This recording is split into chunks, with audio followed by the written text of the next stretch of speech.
आपण पाहत आहोत SN न्यूज मराठी।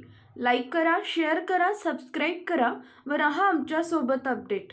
मांजरी येथील शेकाप कार्यकर्त्यांचा शिवसेना शिंदे गटात प्रवेश।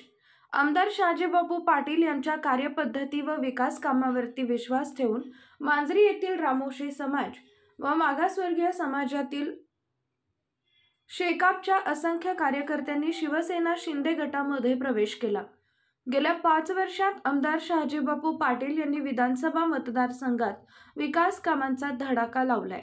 आमदार शहाजीबापू पाटील यांच्या कार्यपद्धती व विकास कामावरती विश्वास ठेवत मांजरी येथील रामोशी समाज व मागासवर्गीय समाजातील सदाशिव चव्हाण, श्रीमंत चव्हाण, विठ्ठल चव्हाण, विनोद चव्हाण, दामोदर चव्हाण, अण्णा चव्हाण, सूरज चव्हाण, विजय चव्हाण, दत्ता यादव, मल्हारी चव्हाण, अक्षय चव्हाण, कुमार बुधावले, खंडू शिरतोडे, किरण चव्हाण, संतोष कांबळे, शैलेश गायकवाड, विशाल कांबळे, अमोल कांबळे व इतर असंख्य कार्यकर्त्यांनी आमदार शहाजीबापू पाटील यांच्या उपस्थितीमध्ये शिवसेना शिंदे गटामध्ये प्रवेश केला।